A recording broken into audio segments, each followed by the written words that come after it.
तस्मै श्री गुरुवे नमः। तस्मै श्री गुरुवे नमः।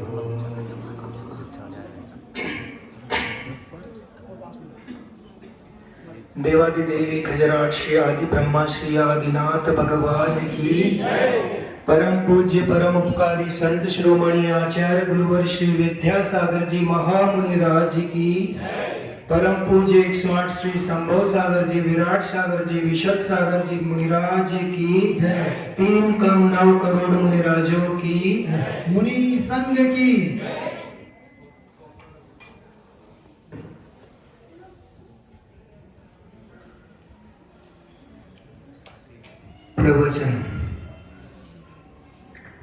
प्रवचन देने के लिए बड़े मुनिराज ने, परम पूज्य 108 संभव सागर महाराज जी ने कहा कि आज आपको प्रवचन करना है।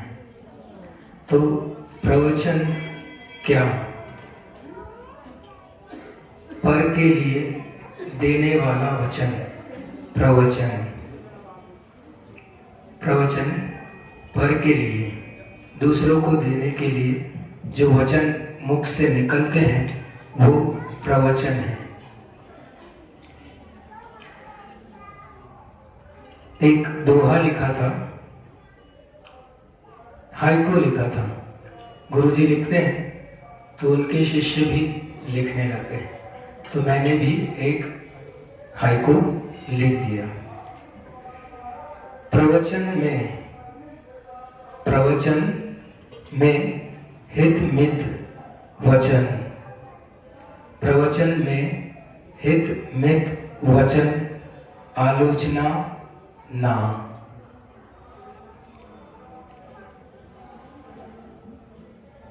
आगे हम दैनिक दिन कार्य में क्या करते हैं, क्या नहीं करते हैं, हमें कर्म का बंध कैसे होता है, क्यों होता है, किस प्रकार से होता है, हम क्या करते हैं जिसके कारण हमारे साथ ये घटना घट जाती है। तो आचार्य भगवान ने सुमतिनाथ भगवान की स्तुति करते समय लिखा है, बचूं अहित से हित करूं, बचूं अहित से हित करूं, पर न लगा हित हाथ। बचूं अहित से हित करूं, पर न लगा हित हाथ। अहित साथ ना छोड़ता, अहित साथ ना छोड़ता, कष्ट सहूं दिन रात। जो कष्ट है वो दिन रात सह रहे हैं। हित करने निकलते हैं, रोज सुबेरे मंदिर के दर्शन करने निकलते हैं, धर्म ध्यान करने निकलते हैं। वहां जाने के बाद, यहाँ आने के बाद दूसरों को देखकर या किसी के द्वारा धर्म न करने देने के कारण मन में बहुत सारे वाद विवाद उत्पन्न हो जाते हैं। घर में भी उसी के कारण कि घर से निकल रहे हैं, कोई अच्छा काम करने जा रहे हैं, फिर भी हमारे मन में न जाने क्यों बहुत सारे से विकल्प उठ जाते हैं कि हम हित तो करना चाहते हैं पर अहित साथ नहीं छोड़ता। हम दूसरों का भला तो करना चाहते हैं पर वो हमारा भला स्वीकार करके न ही करके दूसरी ही बात करने लग जाता है। हम जो चाहते हैं वो नहीं होने देता। कौन नहीं होने देता? तो कर्म। कर्म का फेरा हमें लेके घूमते रहता है। हम जिसे चाहते हैं वो हमें नहीं चाहता, और जिसे हम नहीं चाहते हैं वो हमें चाहता है। ऐसा क्यों? ऐसा क्यों?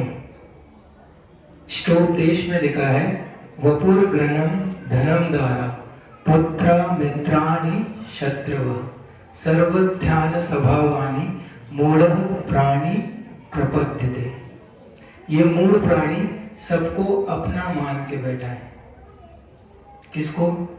तो धन को भी अपना मान के बैठा है, ग्रह को भी अपना मान के बैठा है, पुत्र को भी अपना मान के बैठा है, दारा को भी अपना मान के बैठा है, पत्नी को भी अपना मान के बैठा है, और साथ साथ शत्रु को भी अपना ही मानता है। कभी ये नहीं करता कि वो शत्रु मेरा नहीं है। क्या कहता है? शत्रु मेरा है, मेरा ही द्वेषी है, मुझे ही दुख पहुंचाता है। भले ही वो दुख नहीं पहुंचा रहा है, पर उसको देखते से ही गुस्सा क्यों आ जाता है, क्रोध क्यों आ जाता है? उसे अपना क्यों मानते हैं? उस शत्रु होने के बाद भी उसे अपना ही मानते हैं। क्यों मानते हैं? क्योंकि सबके अपने अपने व्यवहार हैं, सबके अपने अपने व्यवहार होते हैं, सब अपने अपनी नीति से, अपने अपने हिसाब से सब काम करते हैं। फिर भी ये मूढ़ प्राणी उसको अपना मानकर बैठा है। क्यों माना है, किस लिए माना है? ये सब अभी से नहीं, आपके साथ पूर्व से सब कुछ घटित होते आ रहा है। वही पत्नी है, उससे ही द्वेष रखते हैं, उससे ही प्यार करते हैं। वही पुत्र है जिसको कभी कभी हम मार भी देते हैं और उससे प्यार भी कर लेते हैं। और वही पुत्र है जो हमें मारने के लिए भी उद्यत हो जाता है। क्यों हो जाता है? क्योंकि पुराना शत्रु अभी आकर हमें वापस मिल गया, तो वो हमारा पुत्र हो गया, वही पत्नी हो गई। यहाँ पर आने के बाद जिससे हम ज्यादा बात करते हैं, कभी कभी वही हमें क्या कर देता है, वही हमें कुछ ना कुछ बोल देता है, जिसके कारण हम धर्म से विघ्न हो जाते हैं, दूर हो जाते हैं। मंदिर में क्यों आए? मंदिर में आने के बाद तो और ज्यादा कषाय बढ़ जाती है। क्यों?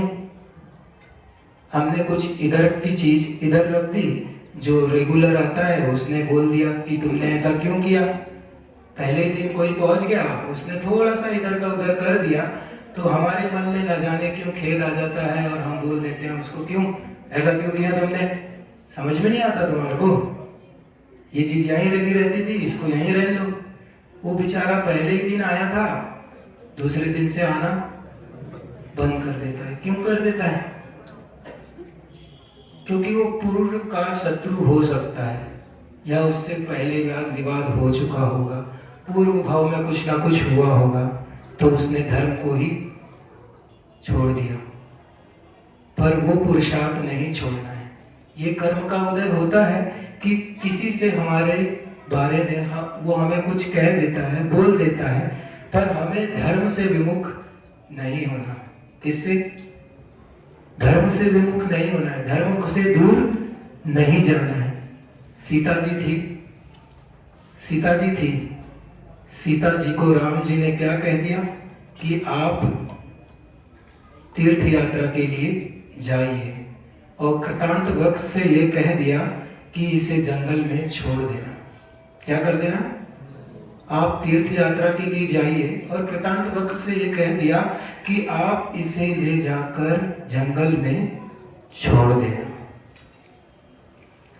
जबकि कितने भवों से सीता राम जी का साथ दे रही थी, और रावण न जाने कितने भवों से उसके पीछे लगा था, और लक्ष्मण न जाने कितने भवों से उनकी सुरक्षा कर रहा था, है ना? तब सीता जी को कृतांत वक्त छोड़ते समय ये कहते हैं कि राम जी ने कहा था कि आपको जंगल में छोड़ देना।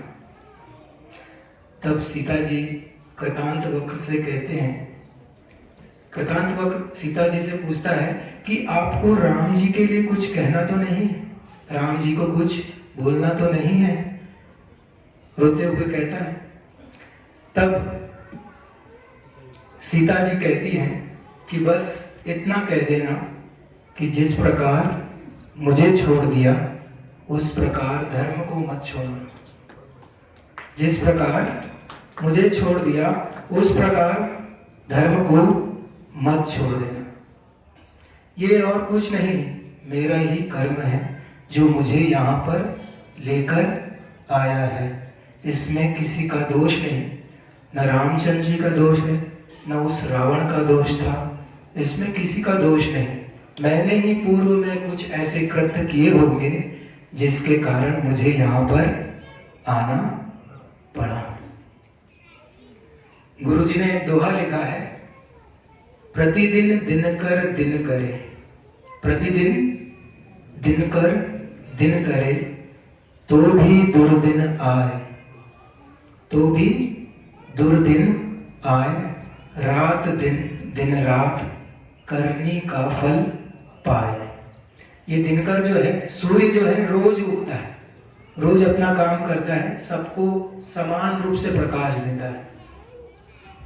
उसमें हमारे ऊपर है कि हमें कितना प्रकाश लेना है और कितना नहीं लेना है। प्रतिदिन दिन कर दिन करे, तो भी दुर्दिन आए। दुर्दिन आना जाना तो लिखा है, सुख दुख तो आना जाना है ही। प्रतिदिन दिन कर दिन करे, तो भी दुर्दिन आए, रात दिन दिन रात करनी का फल पाए। जैसा उपयोग आपका रहेगा, शुभ उपयोग रहेगा तो आपको क्या मिलेगा? शुभ ही मिलेगा, और अशुभ उपयोग रहेगा तो आपको अशुभ ही मिलेगा। और जितना हम पुण्य कमाएंगे वो हमारे पास स्टोर होता चला जाएगा, स्टोर होता चला जाएगा।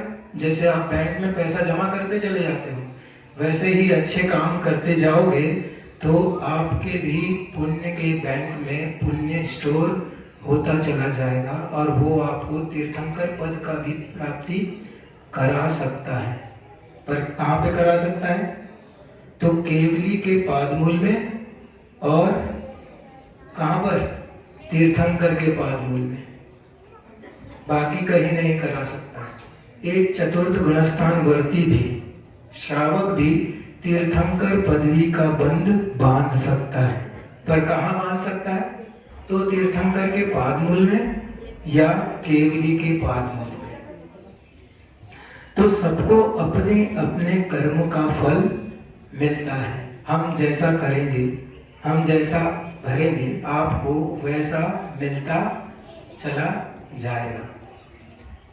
एक कहानी पढ़ी थी, सुना दूं? समझ में तो आ रहा है मैं कुछ जो बोल रहा हूँ? बच्चों को आता है तो आपको तो आ ही जाएगा। एक राजा था, आपकी और मेरी कहानी है, कुछ अलग नहीं है। इसको अपने ऊपर घटित करना, आपको समझ में आ जाएगी। एक राजा था, उसने अपने राज्य दरबार में, राज्य में एक बहुत बड़ा मंदिर बनवाया। मंदिर बनवाया देवी का। मंदिर बनाने के बाद वो एक पुजारी की तलाश में था, जो अच्छा हो, निष्ठावान हो, जो माता के प्रति श्रद्धा रखता हो, सब कुछ रखता हो, ऐसा एक पुजारी ढूंढता है, और वो पुजारी उसे मिल भी जाता है। जो निष्ठावान था, सदाचारी था, चारित्र से अच्छा था, उसके बारे में बहुत लोगों से राजा ने सुन चुका था। तो उसने ऐसे पुजारी को अपने मंदिर में वेतन से रख दिया। अब वो पुजारी बहुत ही श्रद्धा से भगवान की और मंदिर की देखभाल करने लग गया। जब भी राजा आए तो उसे सुवस्तु उनके हाथ में देने लग गया, और जब भी राजा आए या उनके प्रजा आए तो सबको व्यवस्थित रूप से उस मंदिर में पूजा करने की व्यवस्था उसने बना दी। इससे राजा बहुत उससे प्रसन्न हुआ, और उसने राजा ने कहा कि मैं उसे इनाम देने की सोची, कुछ उसको देना चाहिए, पर उसने इनकार कर दिया कि मेरा तो कोई है नहीं, जितना वेतन आप देते हो उससे मेरा खर्च चल जाता है, मुझे ज़्यादा की ज़रूरत है ही नहीं। अब राजा का एक राजकुमार था, उसका विवाह हुआ, और एक रानी से विवाह उस राजकुमार का कर दिया गया। रात्रि में दोनों वर वधू शयन कर रहे थे। अचानक रानी की निद्रा खुल गई और उसकी नज़र राजा की मयान तलवार पर पड़ी। इस पर पड़ी, तलवार और मयान पर पड़ी। तो जो तलवार के ऊपर जो मयान रहती है वो बहुत दिखने में सुंदर थी और उसमें हीरे जवाहरात ऐसे कुछ गड़े हुए थे। तो उसने सोचा कि इसको मैं छूकर देख लूं। तो उसने अपने हाथ में उस राजकुमार की तलवार हाथ में ली और मयान से बाहर निकाल दी। इतने में राजकुमार ने करवट ली और ये हड़बड़ा गई, घबरा गई और उसके हाथ से तलवार नीचे गिर गई और राजकुमार का सर कट गया। क्या हुआ? राजकुमार का सर कट गया। अब वो पूरी रात्रि में यही विचार कर रही है कि मैं क्या करूं, मेरे हाथ से क्या अनर्थ हो गया, मैंने ये क्या कर दिया, मेरे हाथ से क्यों हो गया। मैंने तो ये कभी सपने में भी नहीं सोचा था कि मेरे हाथ से ये ऐसा हो जाएगा, मुझे ऐसा नहीं करना था, पर क्यों हुआ, किस लिए हुआ, वो विचार कर रही है पूरी रात्रि। अब सुबह वो मंदिर की तरफ देख के खूब जम से चिल्लाती है कि राजकुमार की किसी ने हत्या कर दी, राजकुमार की किसी ने हत्या कर दी, खूब जम के चिल्लाती है। तो पुजारी वहां से दौड़ते भागते वहां से आता है, देखता है, राजकुमार को देखता है तो राजकुमार तो मरा पड़ा था, उसकी मृत्यु हो चुकी थी। अब पुजारी सोचता है कि मुझे क्या करना है, तो वो वहां से चला जाता है। राजकुमारी की आवाज सुनकर राजा भी हड़बड़ाते हुए आता है, तब तक के पुजारी वहां से चला गया रहता है। राजा आके देखता है तो वो अपने पुत्र को मरा हुआ पाकर खूब जम के चिल्लाता है कि इसकी मृत्यु कैसे हुई, किसने की। तब राजकुमारी मात्र उंगली दिखा देती है कि वहां गया। कहां पर? मंदिर की तरफ उंगली दिखा देती है। अब शंका किस पे आ जाती है? सुबह से कोई नहीं आता मंदिर में, सिर्फ पुजारी रहता है। कौन रहता है? आपके इधर भी पुजारी रहता है कि आप लोग आ जाते हो? सब काम कौन करता है? पुजारी करता है ना। उसके जैसे भाव हो रहे होंगे, उसके जैसे भाव होंगे, जैसे उसके भाव होंगे, तो उस समय वो द्रव्य धो रहा होगा। अगर वो गाली बकते हुए द्रव्य धो रहा होगा तो उसमें उसकी विशुद्धि, जो द्रव्य धो रहा है उसमें भी वही चीज उसमें पहुंच जाएगी और वही चीज आप ले जाकर चढ़ा दोगे। किसे? तीन लोक के नाथ को, जिनको देवादिदेव इंद्र भी आकर नमस्कार करता है, ऐसे देव को कौन? आप लोग तीर्थंकर के सामने वही द्रव्य चढ़ा दोगे। उसके भाव कैसे थे, वो क्या कर रहा था पता नहीं, फिर भी हम वही द्रव्य लेते हैं, वही जाकर चढ़ा देते हैं। हमें क्या करना है? हम अपने हाथ से, अपने शुद्ध मन से उन द्रव्यों को शुद्ध पानी से, शुद्ध जल से धोकर ही चढ़ाना चाहिए। द्रव्य तो सजा के लाए हैं, पर वो किसने धोया है? उसके मन की प्रवृत्ति क्या थी, उसके भाव क्या थे, ये हमें पता नहीं।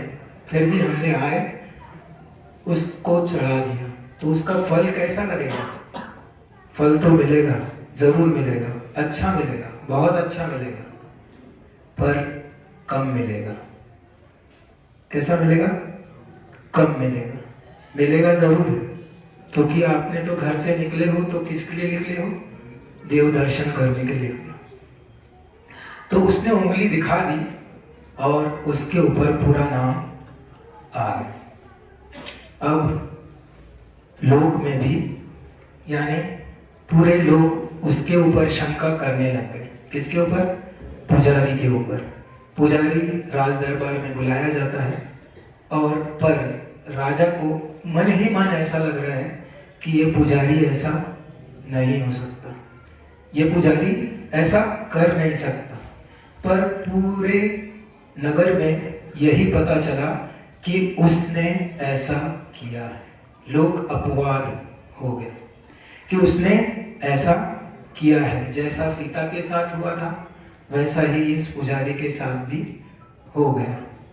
अब वो पुजारी वहां पहुंचता है और कहता है कि मैंने ये कृत्य नहीं किया, मैंने ऐसा काम नहीं किया, मैं क्यों राजकुमार को मारूंगा। वो खूब बोलता है, खूब चिल्लाता है कि मैंने ऐसा कृत्य नहीं किया। राजा अब क्या करे, उसे तो मृत्यु दंड देना चाहिए। राजा के हिसाब से उसे मृत्यु दंड ही देना चाहिए। और राजकुमारी ने बताया कि वो वहां गया है, पर उसने उसका नाम तो नहीं लिया, वहां गया है। अब पूरी बात उसके ऊपर आ गई, पुजारी के ऊपर।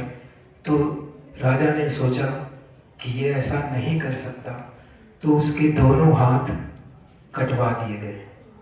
पुजारी के दोनों हाथ कटवा दिए गए और वहां से नगर से उसे निकाल दिया गया। उसे नगर से निकाल दिया गया और वो राजा के प्रति द्वेष लेके घूमता रहा। राजाओं को न जाने कितने प्रकार की बातें वो बोलता जाता था और न जाने कितने लोगों से बोलता था, वो दुष्ट राजा ने मेरे साथ ऐसा कर दिया जबकि मैंने ऐसा कोई कृत्य नहीं किया। न जाने कितनी बातें वो उसको बोलता था। अब उसे ये द्वंद्व लगा था कि मुझे ये जानना है कि मेरे साथ ऐसा घटित क्यों हुआ, मेरे साथ ऐसा क्यों घटित हुआ कि मैंने क्या किया जिसके कारण मुझे ये दिन देखने पड़े। मैं तो कभी किसी के पछड़े में पड़ता ही नहीं था, मैं कभी किसी के बीच में बोलता ही नहीं था, मैंने कभी किसी के बारे में कुछ गलत सोचा ही नहीं। हम लोग भी ऐसे हैं, हम भी किसी के बारे में कुछ सोचते नहीं, बोलते नहीं, फिर भी ऐसा क्यों होता है कि हमारे साथ कुछ अनोखा घटित हो जाता है। हम धर्म की प्रवृत्ति तो करते हैं, पर धर्म में जब भी करते जाते हैं, कुछ करते हैं, धर्म के लिए कुछ करते हैं, तो न जाने कितनी सारी दुविधाएं बीच में आती है। विहार कराते हैं तो पैर में लग जाती हैं, फोले आ जाते हैं, ये हो जाता है, बहुत सारी चीज हो जाती हैं, बच्चों के साथ भी हो जाती है। तो वो तो ये कहते हैं कि महाराज जी हम तो धर्म करने आए थे, हमारे साथ ऐसा क्यों हुआ, हम क्यों आए, जब हमारे साथ ऐसा ही घटित होना है तो हम क्यों आए। तो उस पुजारी के मन में भी यही चीज लगी हुई थी, मैं तो धर्म तो करता ही था। इसलिए गुरुजी ने भी यही लिखा, सुमतिनाथ भगवान की जो स्तुति करते लिखा है, गुरुजी ने यही लिखा कि मैंने ऐसा कौन सा कृत्य किया था। अब उसको ये जानने के लिए वो एक नगर से दूसरे नगर जाता है और उसे एक बहुत बड़ा ज्योतिषी का नाम पता चलता है। वो ज्योतिषी के पास जाता है, उसका द्वार खटखटाता है, ज्योतिषी का द्वार खटखटाता है तो वहां से एक महिला निकलती है और ये पूछता है कि ज्योतिषी जी घर पर हैं। वो पूछता है कि ज्योतिषी जी घर पर हैं क्या। तब वो महिला न जाने अनेक प्रकार की गालियां ज्योतिषी जी को बकने लग जाती है और पता चलता है कि वो उसकी पत्नी है। किसकी? ज्योतिषी जी की पत्नी है। और न जाने कितने प्रकार की गालियां वो ज्योतिषी जी को बकी जा रही थी, बड़बड़ किए जा रही थी, रुकने का नाम ही नहीं ले रही थी। जब ज्योतिषी जी आए तब ज्योतिषी जी को भी वो खूब सारी गाली बकती जाए, न जाने कौन से प्रकार की गालियां बकती थी, पता ही नहीं चलता था।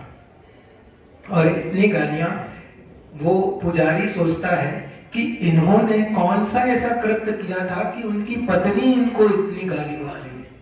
अब उसके मन में दूसरा द्वंद्व शुरू हो गया कि इसने कौन सा ऐसा कर्म किया होगा जिसके कारण इसकी पत्नी उसकी धारा उसको इतनी गाली बके जा रही है, बके जा रही है, बके जा रही है। तब उसके मन में एक नई पीड़ा आ गई कि मुझे तो पहले ये जानना है कि इस ज्योतिषी ने ऐसा क्या किया था जिसके कारण इसे ये समय देखना पड़ रहा है। उसकी पत्नी उसको इतनी गाली बक रही है। अगर ये गाली कोई सुन ले तो उसके कान से खून निकल जाए, ऐसे इस प्रकार की। तब वो थक जाती है और वहां से चली जाती है। अब जोशी जी चुपचाप खड़े रहते हैं, उसकी हर बात सुनते रहते हैं, सुनते रहते हैं, सुनते रहते हैं। अपने मुख से उनने एक भी जवाब उसको नहीं दिया। जोशी जी ने अपनी पत्नी को उन्होंने कुछ भी नहीं कहा, जबकि वो एक व्यक्ति के सामने उन्हें गाली बक रही थी। फिर भी उन्होंने उससे कुछ भी नहीं कहा नहीं, कुछ नहीं। ये देखकर पुजारी और दौड़ने लगे कि इन्होंने उससे कुछ क्यों नहीं कहा, क्यों नहीं कहा। अब जोशी के मन में पुजारी के मन में बहुत सारी बातें आ गई। अब जोशी जी उससे पूछते हैं कि बताइए भैया, आप यहाँ किस लिए आए? तो वो जोशी जी से बोलता है, पहले वो बात छोड़िए, पहले ये बताइए कि आपकी पत्नी आपको इतनी गाली क्यों बक रही है, इतनी गाली क्यों बक रही है और इतनी भली बुरी बातें क्यों कर रही है? आपने ऐसा क्या किया था जिसके कारण आपको ये दिन देखने पड़ रहे हैं? अब वो जोशी जी बोलते हैं कि बैठ जाइए। पूर्व भव में मैं कौवा था, पूर्व के भव में मैं कौवा था और ये जो थी वो गधी थी। क्या थी? गधी थी। और इसके पीठ के पास एक असाध्य फोड़ा हो गया था। इसके पीठ पर एक असाध्य फोड़ा हो गया था। उसमें बहुत सारे कीड़े लग चुके थे, बहुत सारी इल्लियां उसमें लग चुकी थी। और मैं कौवा था और मैंने वो चीज देख ली और वहीं जाकर क्या करता था कि पूरे कीड़े खाने लग गया, जाता था, खाता था, तब तक के उसे ठीक लगा। जैसे ही मैंने उसके मांस को खाना शुरू किया, वैसे ही उसने चिल्लाना शुरू किया। मैं उसके मांस को खाने लग गया और वो चिल्लाने लग गई। अब वो मुझसे बहुत परेशान हो गई और वहां से 1-2 कोस दूर चली गई। मैंने उसका पीछा तब भी नहीं छोड़ा, तब भी मैं उसका मांस खाते गया, खाते गया, खाते गया। अब वो मुझसे और परेशान हो गई। फिर से मैं जाकर उसका मांस खाने गया तो उसकी हड्डी में मेरी चोंच फंस गई। उसकी हड्डी में जाकर मेरी चोंच फंस गई। अब वो गधी यही समझ रही है कि मुझे ये बहुत परेशान कर रहा है और वो चिल्लाते चिल्लाते चिल्लाते नदी के किनारे पे पहुंच गई कि जिसके डर से ये उड़ जाएगा। पर वो तो क्या हुआ था, उसकी हड्डी में उसकी चोंच फंस गई थी, निकलने का नाम ही नहीं ले रही थी। अब वो सोचे कि ये तो मुझे परेशान करे बिगर छोड़ेगा नहीं, ये यहाँ से भागेगा नहीं, तो वो नदी में उतर जाती है।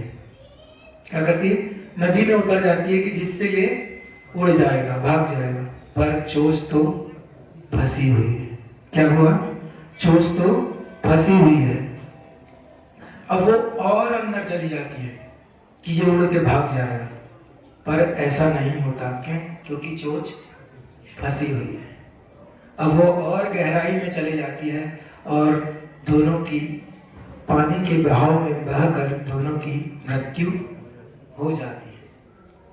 अब आने वाले भाव में मैं वही कौवा ज्योतिषी बना हूँ और वो मेरी पत्नी जो गधी थी वो मेरी पत्नी हुई है। अब मुझे चोच नहीं फंसाना है, इसलिए वो जितनी भी गाली बकती है मैं उसे सुन लेता हूँ, उसका मैं किसी प्रकार से जवाब नहीं देती। अगर मैं कुछ जवाब दूंगा तो इस 84 लाख के फेरे में फिर से मेरे साथ वो वापस आएगी और मुझे उससे संबंध फिर से निभाना पड़ेगा। फिर से हम दोनों में द्वंद्व होगा, फिर से हम उसके बारे में कुछ ना कुछ बोलेंगे।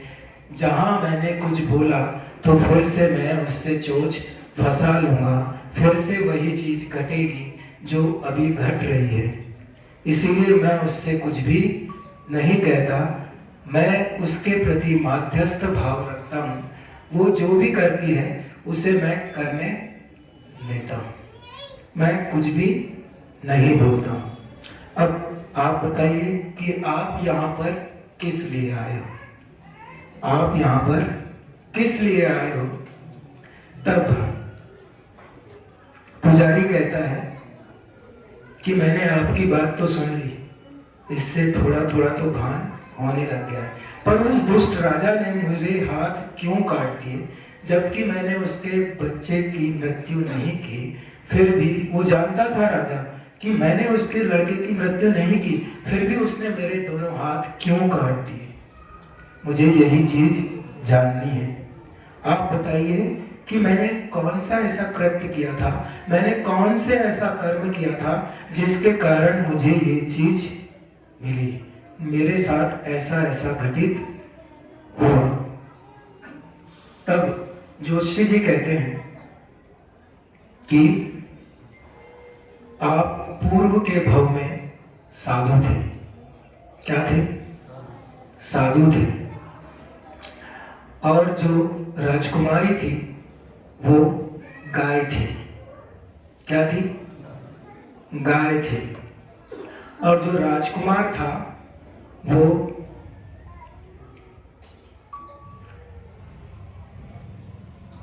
ये रहते हैं ना, क्या बोलते हैं, जो काटता है, कसाई था। कौन था? कसाई था। अब वो जो राजकुमार है, कसाई, वो उस गाय के पीछे पकड़ने के लिए भाग रहा है, दौड़ रहा है, और गाय बहुत दूर आगे निकल जाती है। और वो साधु जो पुजारी था वो एक वृक्ष के नीचे बैठ के तपस्या कर रहा था। अचानक वहां से चिल्लाने की आवाज आती है और उसकी आंख खुल जाती है और वहां से वो गाय को दौड़ते हुए जैसे देख लेता है। और वो कसाई उसके पीछे पीछे आता है। तब वो साधु से पूछता है कि आपने मेरी गाय को यहाँ से जाते हुए देखा? आपने मेरी गाय को यहाँ से जाते हुए देखा?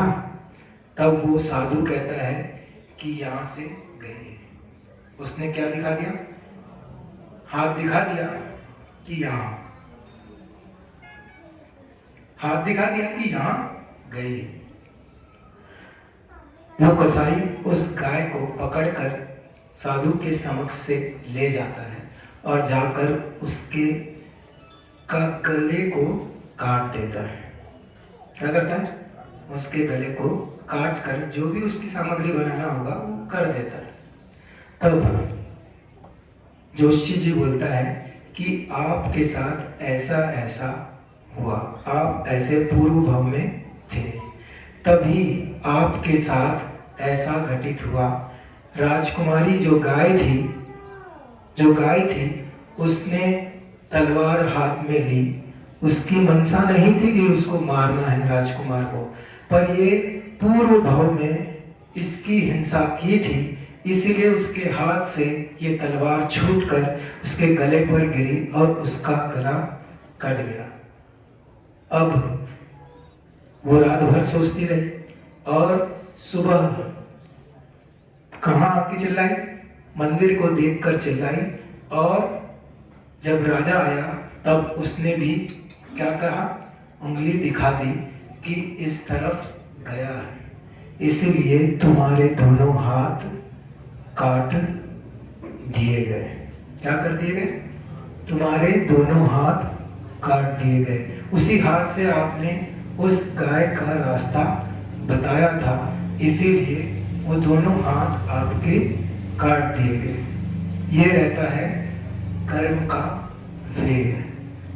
आपको कभी ये नहीं सोचना है कि उसके कारण मेरा ऐसा अहित हो रहा है, मेरा ही कुछ ऐसा कर्म होगा जिसके कारण मेरे साथ ऐसा घटित हो रहा है। हमें धर्म ध्यान तो करना है, पर कौन सा करना है? तो विपाक विचय धर्म ध्यान करना है। कौन सा करना है? विपाक विचय धर्म ध्यान। जो हो रहा है मेरे कर्म का उदय है। इसका मेरे कर्म का उदय है, जिसके कारण मेरे साथ ऐसा घटित होता है। मैंने कुछ ना कुछ किसी दूसरे सामने वाले के साथ कुछ ना कुछ ऐसा किया होगा जिसके कारण मेरे साथ ऐसा घटित हो रहा है। जीवन, गुरुजी ने लिखा है बहुत अच्छी चीज, आपको सुना देता हूं और इस प्रवचन को भी समाप्त कर देता हूं। जीवन समझे मूल है, जीवन समझे मूल है, ना समझे तो खेल, ना समझे तो खेल।